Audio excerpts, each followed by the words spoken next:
네, 할렐루야. 반갑습니다. 제가 지난번에 봄 끝자락 여름 막 시작할 때쯤에 이 강단에 서서 이 수요 기도의 말씀을 전했던 것 같은데 벌써 8월 중순이 되어서 한여름이 되었습니다. 제가 오랜만에 서서 여쭤보고 싶기는 제가 저번에 말씀을 드렸던 이 창조세계를 청지기 마인드로 잘 지키고 계신지 여쭤보고 싶습니다. 이게 쉽지 않죠. 주변에 플라스틱이 굉장히 많고 더 깊숙이 보면은 이게 가능한가? 라는 생각도 드실 겁니다. 그래도 하나님께서 지으신 창조세계를 지키는 마음으로 부족하지만 조금이라도 하나씩 임하시는 우리 성도분들 되셨으면 좋겠습니다. 네, 그리고 하나 광고를 드리기는 아까 권사님께서도 기도를 해주셨지만 김남영 담임 목사님께서 목회 연수를 기간이 월요일부터 시작되셨습니다. 이 교회를 이끄시고 또 하나님의 말씀대로 뜻대로 목회하시는데 영육 간의 쉼과 강건함이 있을 수 있도록 성도분들께서 기도로 힘을 불어 넣어주셨으면 좋겠습니다. 네, 오늘 말씀은 이사야 말씀으로 전해드리려고 합니다. 이사야 말씀의 주 인물은 다 아시다시피 이사야 선지자입니다. 이사야 선지자는 남유다에서 활동한 선지자입니다. 이 배경에 대해서 아시는 분들도 계시겠지만 혹시 정확히 모르시는 분들을 위해서 제가 이스라엘 역사에 대해서 간단하게 설명을 해드리자면 이스라엘이 이제 왕정 제도로 국가를 시작했을 때 사울을 첫 번째 왕으로 시작해서 이스라엘이 왕정 국가가 시작이 됩니다. 이제 그 두 번째 왕이 어떤 왕이죠? 그렇죠. 다윗 왕입니다. 다윗 왕 다음에 솔로몬 왕을 지나서 이제 솔로몬 왕의 아들 르호보암이 이스라엘의 왕이 됐을 때 그때 이제 이스라엘이 둘로 나뉘게 됩니다. 그때부터 이제 분열 왕국이 시작이 되는데요. 그때부터 이제 북쪽에는 북왕국, 북이스라엘이라고 부르고 남쪽에는 남왕국, 남유다로 불리게 됩니다. 북이스라엘은요, 첫 번째 여로보암이 1대 왕이 되어서 마지막 멸망하기 전 호세아 왕까지 총 19명의 왕이 통치를 하고요. 나중에 아수르 제국에 의해서 기원전 721년 또는 722년에 멸망을 하게 됩니다. 그리고 다윗 왕가를 쭉 이어간 남유다, 남왕국은 북이스라엘보다 더 오랫동안 존속을 하게 됩니다. 분열 이후에 솔로몬의 아들 르호보암부터 시작해서 마지막 시드기야 왕까지 20명의 왕을 지나서 바벨론 제국에 의해 기원전 586년에 멸망을 하게 됩니다. 그래서 오늘 우리가 살펴볼 이사야 선지자가 바로 남쪽 유다, 남왕국에서 활동한 선지자고 왕들 중에 우시야, 요담, 아하스 그리고 우리에게 익숙한 히스기야 왕 때 활동을 합니다. 그래서 또 플러스로 말씀을 드리면 이제 뒤에 예언서들 쭈쭈쭈 있잖아요. 이사야, 예레미야, 에스겔 쭉쭉쭉 있는데 이사야 선지자가 미가 선지자와 같은 시대에 활동을 합니다. 그래서 그런 거 참고하셔서 성경 말씀 읽으실 때 더 재밌게 보실 수 있으실 거예요. 그래서 오늘 이사야 선지자가 우시야, 요담, 아하스, 히스기야 이 네 왕이 통치를 할 때 활동을 했다고 제가 말씀을 드렸는데 이 히스기야 왕이 남유다를 통치할 당시에 북이스라엘의 왕이 누구였냐면 호세아 왕이었어요. 호세아 왕은 북이스라엘 마지막 왕입니다. 그러니까 남유다는 북이스라엘이 멸망한 것을 본 시기가 바로 이사야 선지자가 활동한 시기였습니다. 그래서 이 북이스라엘이 멸망을 했을 때 이 남유다가 다윗 왕조를 잇고 있어서 그리고 또 이스라엘 이 제2공동체 하나님을 믿는 이 공동체들의 중심지 예배를 드리는 중심지인 예루살렘이 남유다에 속해 있었기 때문에 그들이 더 정통성을 띠고 있었다고 생각했을지는 모르겠어요. 그러나 하나님을 믿는 유일한 하나님을 믿는 그 이스라엘의 공동체인 일부분인 북이스라엘이 이 이방 민족에게 공격당해서 멸망을 했다는 것은 그들에게 엄청난 충격이었을 겁니다. 이 이사야부터 시작되는 이 선지자들, 이 예언서들에 쭈쭈쭉 나와 있는 이사야, 예레미야, 에스겔, 호세아, 요엘, 이 모든 선지자들이 이 모두 중심을 둔 주제들이 각각 다양하기는 하지만 기본적인 틀은 하나님께서 그들을 향한 심판, 그리고 회복, 구원을 약속하시고 이야기합니다. 그래서 이 이사야 선지자서 안에도 이 비슷한 구조를 띠게 되는데요. 이사야 1장부터 39장은요. 지금 이스라엘 백성들이 살아가고 있는 삶의 방식을 비판하고 회개를 촉구합니다. 그것을 거부했던 이스라엘 민족에 대해서 하나님께서 심판하실 거라고 이야기하는 게 1장부터 39장의 말씀이고, 그리고 그 이후 40장부터 마지막 66장까지는 하나님이 이스라엘 백성들을 향한 회복과 희망 그리고 위로를 전합니다. 이 40장부터 말씀 속에서 가장 많이 나오는 히브리어 동사, 행동을 뜻하는 단어는 바로 이 바라라는 동사, 바라라는 단어입니다. 이 뜻이 창조하다라는 뜻인데요. 이 창조의 이야기, 창조하다라는 이 바라라는 단어가 하나님의 창조하신 역사가 쓰여 있는 가장 대표적인 책, 창세기보다 더 많이 쓰였습니다. 이 쓰인 이유가 당시 바벨론, 그러니까 남쪽 유다 사람들을 멸망한 바벨론 제국에 있는 신들 중에 창조에 관한 신들이 있었다고 합니다. 그래서 그 신들에 현혹되지 말고 정말 참된 하나님을 믿어라 라는 의미로 또 많이 사용된 것 하나가 또 있고요. 그리고 또 하나는 이스라엘 백성들에게 가장 중요한 구전 전승이 있어요. 입에서 입으로 선조들부터 내려왔던 전승들, 그 전승들 중에 제일 중요하게 생각했던 것 중에 하나가 바로 출애굽 사건입니다. 그 출애굽 사건은 뭐냐면 이스라엘 민족이 시작된 시초를 뜻해요. 물론 아브라함 때부터 하나님께서 부르셔서 이스라엘 민족이 시작되기는 했지만 이스라엘이라는 그 민족 자체가 정말 하나님께서 선택하신 민족이 된 것, 그것이 바로 출애굽 사건이기 때문에 이스라엘 백성들에게는 출애굽 사건이 정말로 중요한 사건 중에 하나예요. 그래서 이 출애굽 사건, 하나님께서 이스라엘 민족을 창조하셨다라는 것을 또 강조하기 위해서 이 단어를 많이 쓰이기도 했습니다. 그래서 오늘 우리가 볼 말씀 이사야 43장은 회복과 희망을 이야기하는 이 말씀이 포함된 말씀이겠습니다.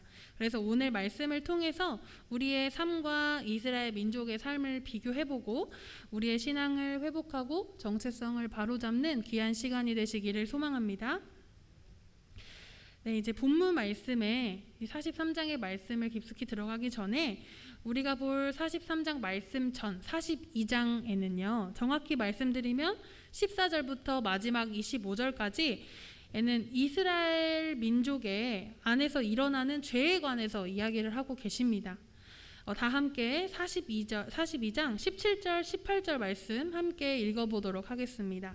시작. 조각한 우상을 의지하며 부어 만든 우상을 향하여 너희는 우리의 신이라 하는 자는 물리침을 받아 크게 수치를 당하리라. 너희 못 듣는 자들아 들으라. 너희 맹인들아 밝히 보라. 네, 하나님께서는 이스라엘 백성들의 삶 속에서 팽배하게 자리 잡은 우상들을 나무라십니다. 이 우상은 하나님께서 이스라엘 백성들을 선택하시고 하나님을 믿는 모든 사람들에게 가장 중요하게 말씀하신 것 중에 하나인데요. 이 성경책 안에 하나님 말고 다른 신을 믿지 말라고, 우상을 세우지 말라고 정말 많은 말씀이 쓰여져 있습니다. 그렇죠? 하나님께서 주신 10계명 또한 첫 번째, 두 번째 이 모두 다 첫 번째, 나 외에 다른 신을 두지 말라. 두 번째가 우상 숭배하지 말라 라는 이 말씀이잖아요. 그래서 이 모두 우상에 관한 계명입니다. 그만큼 하나님께서 이 인간의 연약함을 잘 아시고 또 얼마나 많이 그리고 깊숙이 우리 안에 있는 우상들에게 우리가 헛되지 아시고 첫 번째, 두 번째 모두 다 우상에 관한 또 계명을 주시지 않았을까 싶습니다. 우리의 삶 속에 우리는 얼마나 많은 우상을 섬기고 살아가고 있습니까? 우상이라는 것이 내가 하나님도 믿고 불교에 있는 부처도 믿고 또 알라신도 믿고 또 새해가 됐을 때 뭐 점을 보러 간다거나 이런 것들만이 우상이 아닙니다. 우리 삶 속에 뿌리 내려져 있는 우상이 뭔지 잠시 곰곰이 생각해 보시기를 바랍니다. 이 엄청난 것이 우상이 아니라요, 하나님보다 먼저 되는 것, 그것이 바로 우상입니다.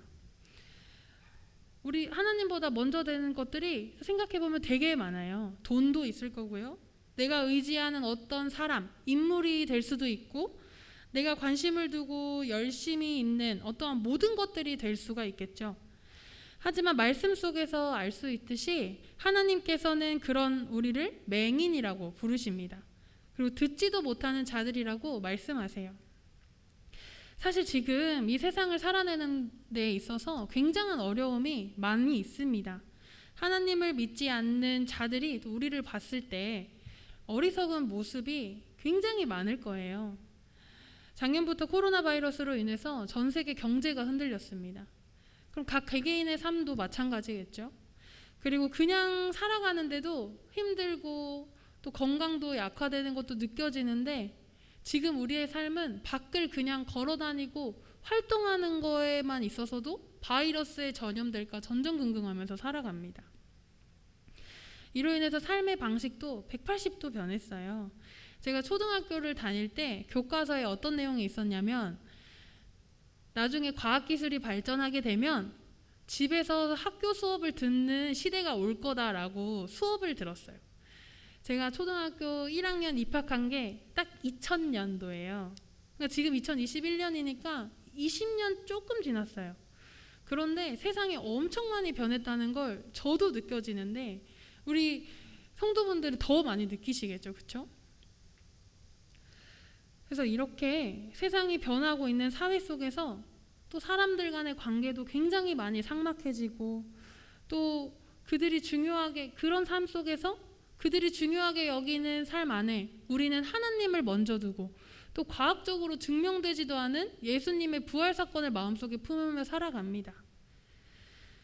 그리스도인들이 비판받는 이 시대 속에서 하나님을 믿는 것은 굉장히 어렵고, 또 사회는 더더욱 복잡해져서 해야 할 것도 많고 걱정할 것도 많고, 그로 인해서 하나님의 우선순위가 밀려나고 또 다른 것들이 우선순위가 되는 상황들이 너무나도 많습니다.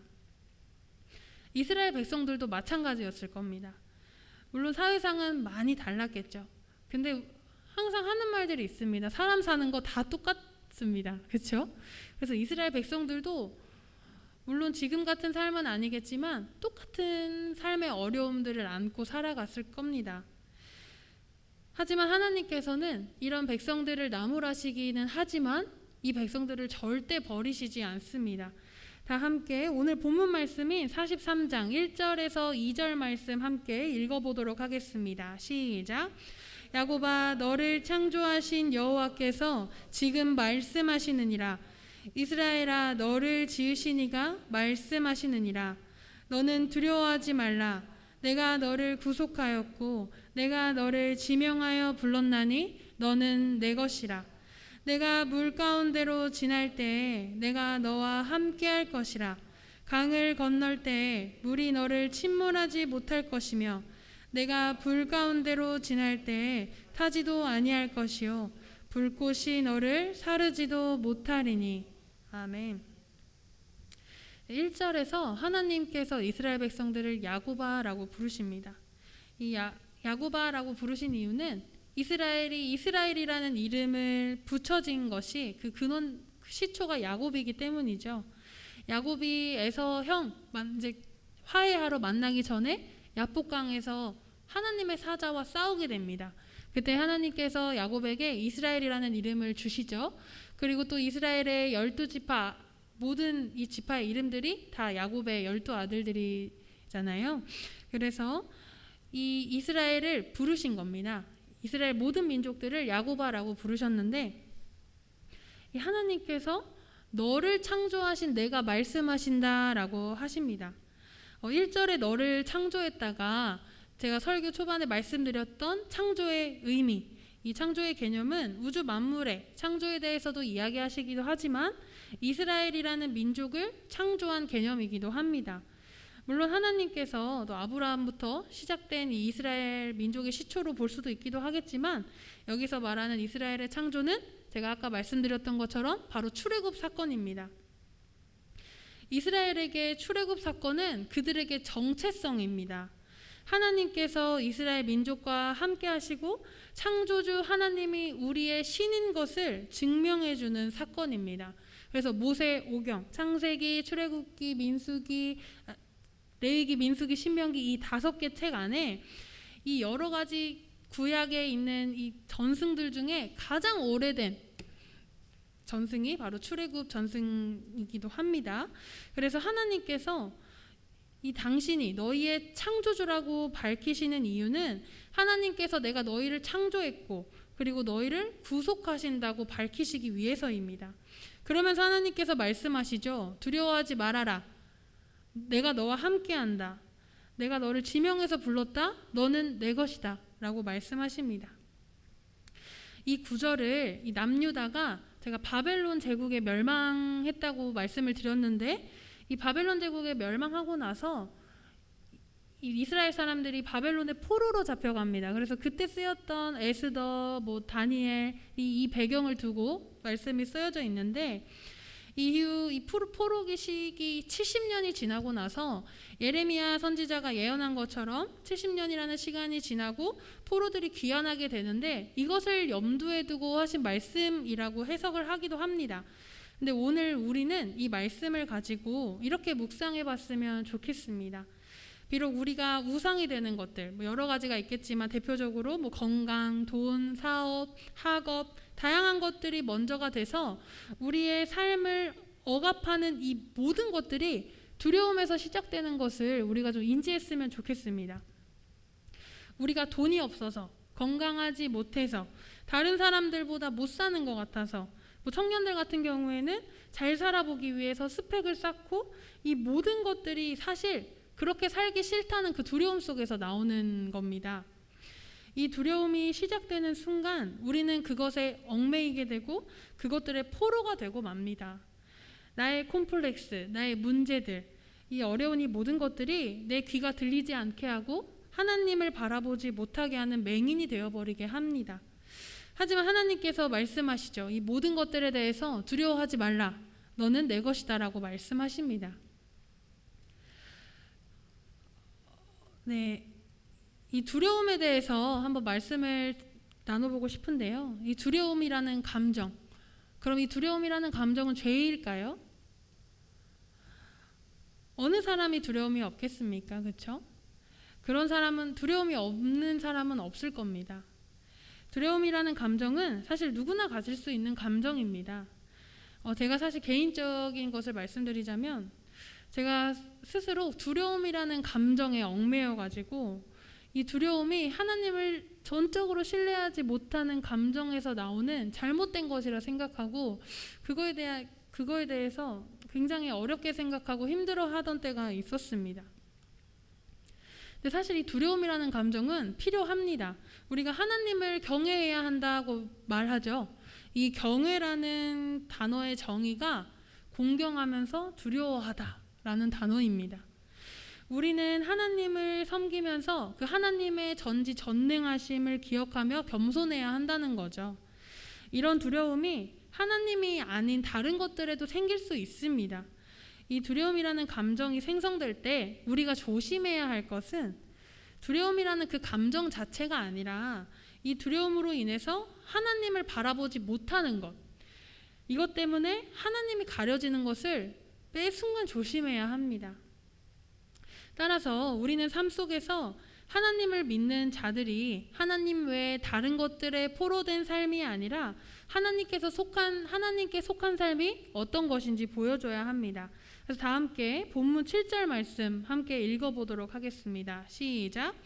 내 이름으로 불려지는 모든 자 곧 내가 영광을 위하여 창조한 자를 오게 하라. 그를 내가 지었고 그를 내가 만들었느니라. 아멘. 이렇게 우리는 모두 하나님께 영광 돌리기 위해서 지어진 자들이라는 것을 명심하시기를 바랍니다. 그렇다면 하나님께서는 우리가 어떻게 살아가시기를 바랄까요? 이제 또 말씀을 읽을 텐데 43장 9절에서 10절 말씀인데요. 오늘 본문 말씀이기도 하지만 제가 또 쉽게 이해하기 위해서 더 쉽게 번역된 새 번역본을 가지고 왔는데 이게 좀 깁니다.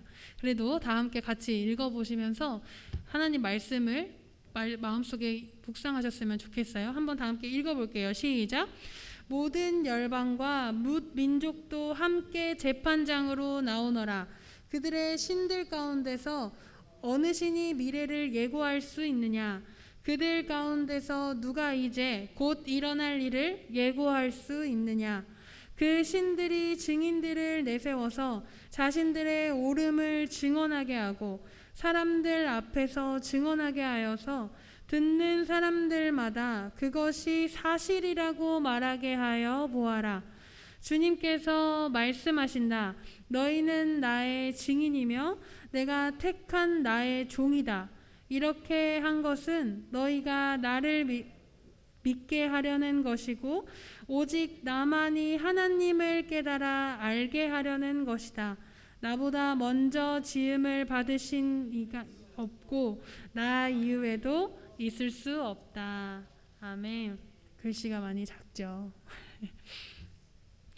오늘 본문 말씀 새 번역 말씀으로 읽으니까 훨씬 더 쉽게 다가오시죠?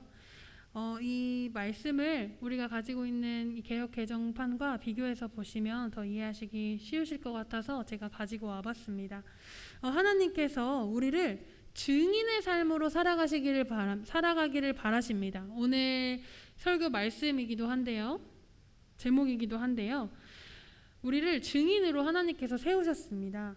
9절에 모든 열방과 민족을 불러서 그들이 믿는 신들이 진짜라고 증명해 보라고 하시는데 이 증명해 보는 이 시간 속에서 하나님이 진정한 신이라는 것을 그 모임 속에서 증거할 증인이라고 말씀하십니다. 증인의 역할은 굉장히 중요합니다. 사회에서 일어나는 사건 사고들 그리고 재판에서 증인은 정말 중요한 역할을 하죠. 그렇죠? 해결되지 않은 어려운 사건인데 그것을 유일하게 목격한 목격자가 나타났어요. 그럼 그 목격자가 재판이 일어났을 때 그것을 말해준다면 그것은 실로 엄청난 역할을 맡는 겁니다. 우리는 목격자, 증인의 역할이 얼마나 중요한지 TV에서 나오는 드라마나 사건, 사고들 속에서 자주 접하고 봐서 너무나도 잘 알고 있습니다. 그리고 그 증인은 진실하게 말해야 될 것을 선서를 하고 그것을 또 위반할 시 위증죄라는 법 때문에 또 처벌을 받게 돼요. 거짓말을 하게 되면. 그만큼 증인이란 역할이 정말 중요한데 하나님께서는 우리를 그런 증인으로 세우셨습니다. 하나님께서 이스라엘을 창조하신 창조주 그리고 구속한 주님이시라는 것을 밝히시면서 하신 이 말씀은 증인으로도 서야 한다는 이 말씀은 우리에게도 동일하게 적용됩니다. 사랑하는 화곡중학교의 성도 여러분, 우리는 정말 증인된 삶을 지금 살아가고 있나요? 태초부터 시작된 하나님의 사랑 안에서 지금까지 우리의 삶 속에서 동행하시고 인도하여 주시는 하나님을 증언하는 증인의 삶을 살아내고 있었는지 한번 생각해 보셨으면 좋겠습니다. 우리는 하나님을 목격하지 못한 사람들이 아닙니다. 충분히 하나님께서 우리 삶에 함께 하시고 그 은혜로 내가 살아가고 있다는 것을 우리는 온몸을 다해서 느끼고 있어요. 또 그걸로 가지고 또 원동력을 가지고 살아내는 우리는 그리스도인들입니다. 그래서 우리는 그것을 증언해야 되는 사람들인 거죠. 그리고 더해서 죄에 포로된 우리를 예수 그리스도의 십자가를 통해서 다시금 해방시키셨습니다. 우리는 실로 엄청난 역할을 감당하면서 살아가야 하는 사람들입니다. 혹시 삶 안에 나의 눈과 귀를 막는 두려움을 일으키는 삶의 문제들이 있으십니까? 그 두려움의 장막을 걷어내고 그 바로 앞에 서 계시는 하나님을 바라보시길 바랍니다. 나를 억누르고 발목을 잡는 그 문제들 속에서, 하나님을 바라보지 못하게 하는 그 문제들 속에서 하나님을 바라보시길 바랍니다. 우리는 한 사람 한 사람 옆에, 내 옆에 함께 하시는 하나님께서 두려워하지 말라고 말씀하십니다. 손을 내미시는 하나님께서 내 옆에 서 계십니다. 그러니까 우리는 나를 두려워하는 그것들에 대해서 포로된 삶이 아니라 너는 내 것이라고 말씀하시는 하나님께 집중하시길 바랍니다. 창조주이신 하나님께서 나를 구속해 주시고 이끄시는 하나님이시라는 것을, 그분이 또 유일하시다는 것을 잊지 마십시오. 우리는 세상에서 옳다고 말하는 것들 속에서 하나님이 가장 옳다는 것을 보여줘야 하는 증인이기에 더욱더 하나님을 의지하고 앞서지 않고 정확하게 증언해야 합니다. 이 창조와 구속은 신약에서도 충분히 나타나고 있습니다. 다 함께 고린도후서 5장 17절 말씀 읽어보도록 하겠습니다. 다 함께 읽어보겠습니다. 시작.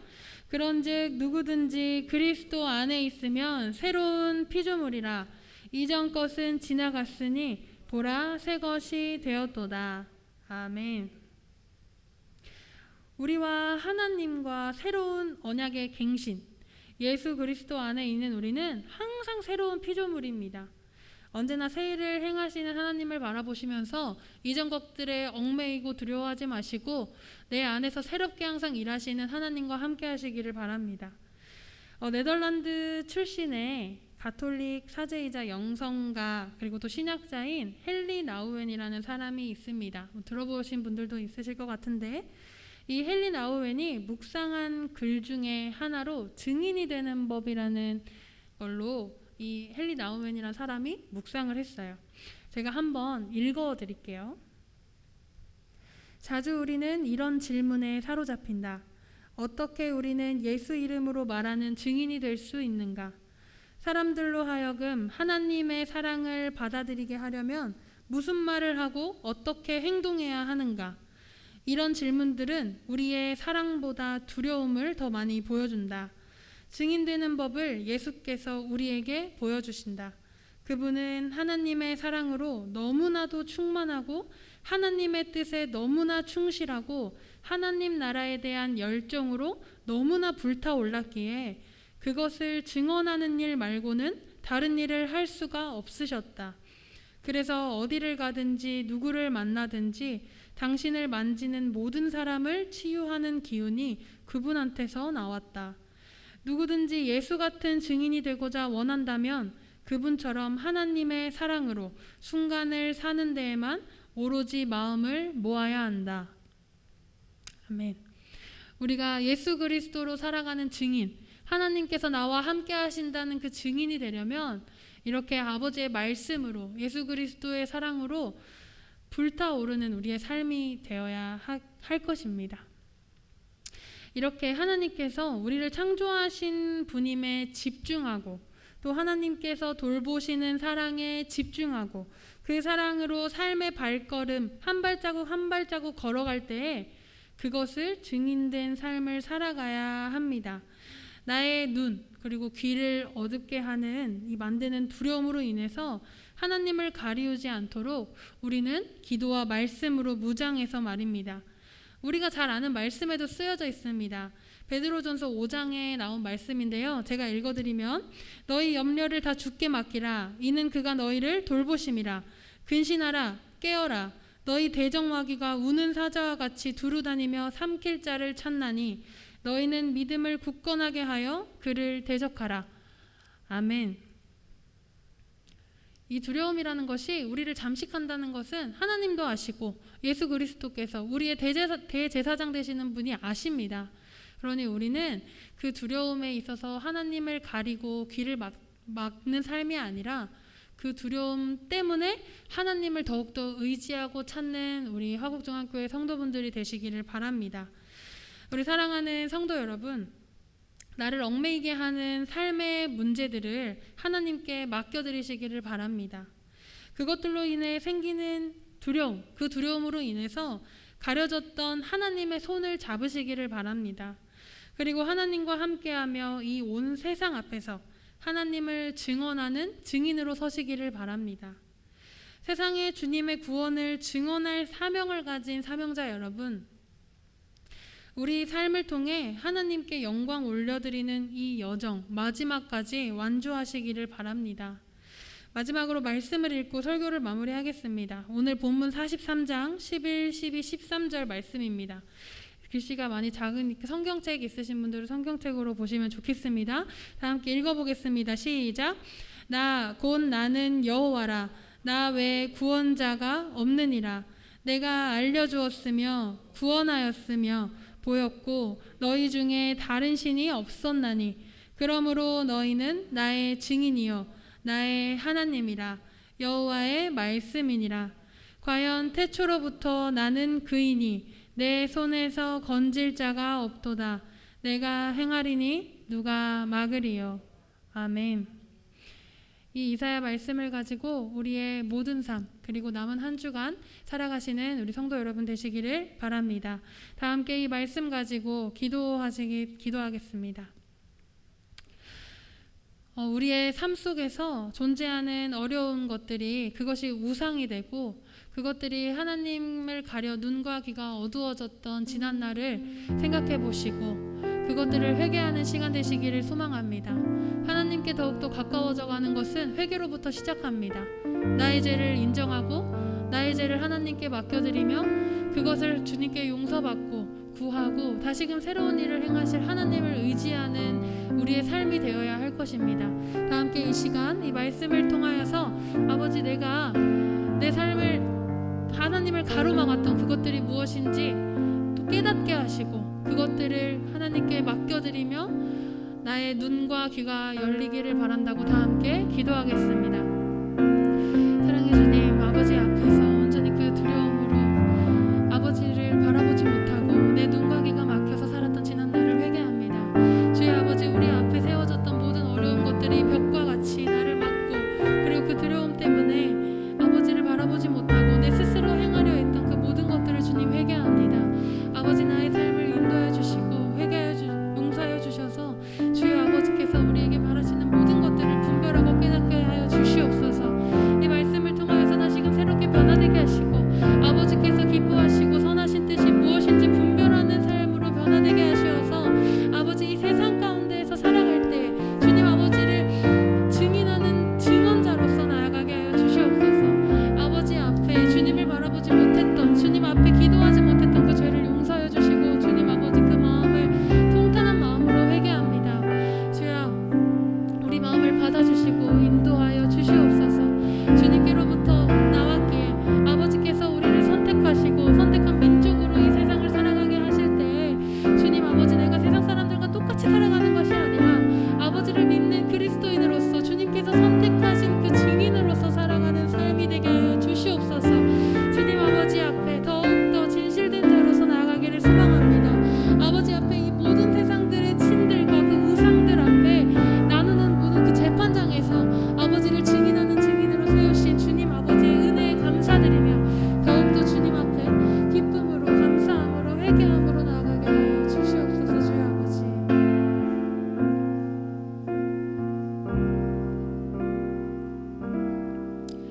두 번째 기도 제목입니다.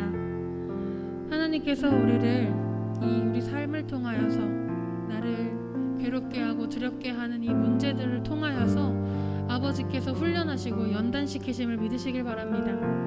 이것은 하나님께서 우리를 외면하시고 침묵하신 일이 아니라 아버지께서 나를 더욱더 정금같이 나오게 하시기 위한 연단임을 기억하시기를 바랍니다. 내가 힘들고 지치고 어려울 때 하나님께서 나와 함께 하시고 언제나 손 내미심을 기억하시는 우리 화곡종합교회가 되기를 소망합니다. 그리스도 안에서 언제나 새로운 피조물이게 하신 그 은혜에 감사드리며 우리의 삶이 하나님께 영광 올려드리는 삶이 되기를 소망한다고 다 함께 이 시간 함께 기도하겠습니다. 기도합시다. 주님 아버지께서 나를 선택하시고 주님의 그 제자도로 살아가는 그 삶 가운데 세우신 그 은혜에 감사드립니다. 아버지 내 삶 속에서 나를 가로막게 하는 그 어려운 것 모든 문제 하나하나 아버지께서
나눠지고 살아갈 수 있도록 주님이 인도하여 주시옵소서.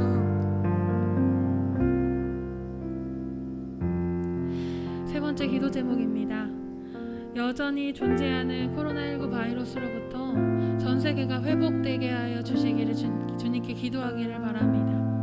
바이러스로 인해서 많은 어려움에 닥쳐 있는 이웃들과 그리고 그 최전선에서 싸우고 있는 의료진들, 그리고 또 국가 방역을 위해서 힘쓰는 지도자들을 위해 기도하시기를 바랍니다. 하나님께서는 이웃들을 하나님을 사랑하는 것처럼 사랑하라고 말씀하셨습니다. 그 어려움 속에 자기의 몸을 버려가면서 사명감을 다해서 하시는 의료진들을 또 기억해서 기도해 주시고, 이 나라를 이끌어가는 지도자들을 위해서도 잊지 않고 기도해 주셨으면 좋겠습니다. 하나님께서는 지도자들을 위해서도 기도하라고 말씀하셨습니다. 이 모든 상황 가운데에서 하나님의 뜻대로 흘러갈 수 있도록, 그리고 이 바이러스가 속히 빨리 회복되어서 이 아픈 모든 상황 가운데서 벗어나게 하시고, 이 순간 속에서 더욱더 하나님을 의지하게 해주시라고 다 함께 기도하겠습니다. 주님, 이곳 세상 가운데 바이러스가 팽배합니다. 아버지, 바이러스로 인해서 많은 이들이 아파하고 많은 이들이 어려움을 겪고 그것들로 인해서 삶의 모든 것들이 변화되었습니다. 주님, 이 안에서 더욱더 주님을 알게 하여 주시옵소서. 이 안에서 우리의 문제점을 깨닫게 하시고, 이 안에서 이 어려움 가운데에서 더욱더 하나님의 말씀을 뜻하게 하시고 깨닫게 하여 주시옵소서. 아버지, 이 안에서 주님 일하여 주시옵소서. 주님 회복의 역사를 보여주시옵소서. 아버지, 그리스도인들이 더욱더 이것을 위해서 기도하게 하시고 기도하지 않는 죄를 범하지 않게 하여 주시옵소서. 아버지, 이로 인해서 많은 이들이 어려움을 겪고 있습니다. 주님, 그들 한 사람 한 사람 찾아가셔서 치유의 역사와 회복의 역사를 보여주시고 그들 가운데 더욱더 하나님을 의지하고 믿는 삶이 되게 하여 주시옵소서. 아버지, 세상 가운데서 그리스도인들이 비판받고 있습니다. 주님, 더욱더 우리들이 주님의 마음을 닮아서 아버지의 시선으로 바라보게 하시고 그 시선을 향하게 하시고 더욱더 회복의 역사가 일어나게 하셔서 주님을 증거하게 하여 주시옵소서. 아버지, 코로나 바이러스로 인해서 최전선에서 일하고 있는 의료진들을 위해 기도합니다. 아버지, 그들이 지치지 않게 하시고 그 힘든 가운데에서도 주님 그 회복의 역사를 허락하셔서 그들에게 힘을 주시옵소서. 아버지, 그리하여서 환자들을 돌보고 그들을 더 고치고 하는 곳에서 주님의 손길을 어루만지게 하시고 그 손길을 닿는 모든 이들마다 하나님의 사랑을 경험할 수 있도록 하여 주시옵소서. 아버지, 그리고 이 나라를 다스리고 있는 지도자들을 위해서 기도합니다. 어느 누구는 아버지의 뜻대로 바라보게 하시고 아버지의 뜻대로 바라보지 않는 자들을 주님 도우셔서 아버지 앞에 겸손한 자들로 세워지게 하시고, 주님, 그들의 욕심과 권력욕에 빠져 있어서 살아가는 삶이 아니라 정말 나라를 위해서, 백성들을 위해서 하나님의 마음 따라서 아버지께서 우리 한 사람 한 사람 생각하시는 그 마음을 닮아서 이 나라를 다스리게 하여 주시옵소서. 주여, 아버지, 모든 삶 가운데에서 모든 것 하나하나 만지시고 어루만지시는 주님께서 이 모든 나라와 전 세계 동안 통치하심을 고백합니다. 아버지께서 항상 함께 하시고 이 모든 이들이 주님 안에 하나 되게 하시고 이 바이러스 가운데에서도 무너지지 않게 하여 주시옵소서. 주여 아버지,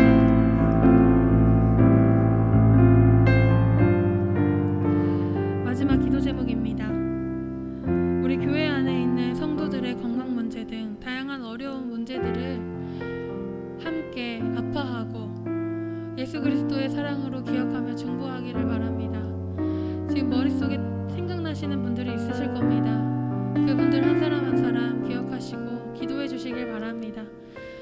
이 모든 것들이 하나님 아버지 앞에 공동체로 예수 그리스도의 몸된 교회로 부르심을 받은 우리 성도분들을 기억하시고 주님께서 회복의 역사와 치유의 역사 그리고 사랑으로 어루만지고 하나 되게 해주시라고 다 함께 이것을 가지고 기도하겠습니다.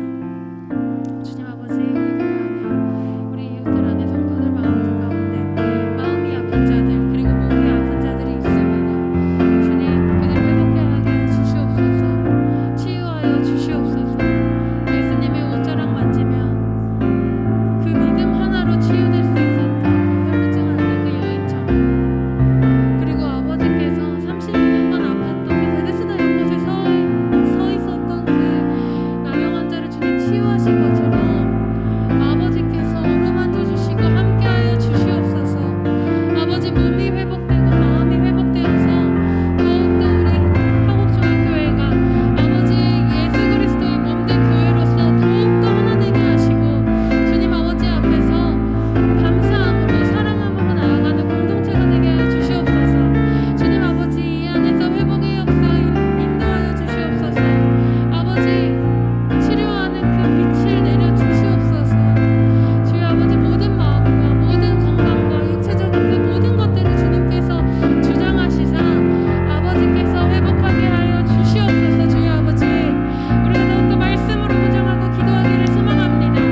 사랑의 하나님 감사합니다. 아버지, 오늘 말씀을 통하여서 우리가 그 두려움의 것들이, 나의 하나님보다 먼저 되는 그 우상들이 나의 앞을 가로막고 나의 눈과 귀를 가릴지라도 하나님께서 나와 언제나 항상 함께 하시고 내 그 앞에서 손길을 내미시고 있음을 알게 하심에 감사합니다. 주님, 우리의 삶을 통하여서 주님 증인된 삶 살아가게 하심에 감사드리며 우리가 모든 순간 속에서 삶의 마디마디마다 주님의 향기를 내뿜는 그리스도인이 되게 하여 주시옵소서. 아버지, 우리가 다시금 새로운 삶을 살아갈 때 더욱더 주님의 영광을 바라며 그 영광을 돌리는 주의 자녀들이 되게 하시고 아버지의 손길을 닿는 곳마다 회복의 역사와 치유의 역사가 일어나게 하여 주시옵소서. 아버지, 이 밤 이 기도 주님께서 받아주시기를 소망합니다. 우리 문제 하나하나 아버지께서 알고 계심을 고백합니다. 주님, 항상 함께하여 주시고 회복하여 주시고 모든 문제들, 그리고 우리 교회 안에 있는 아픔과 슬픔과 육체적인 모든 질병들 모두 주님께서 회복하여 주시기를 믿습니다. 아버지, 우리와 언제나 항상 함께하여 주시옵소서. 예수 그리스도의 이름으로 기도드립니다.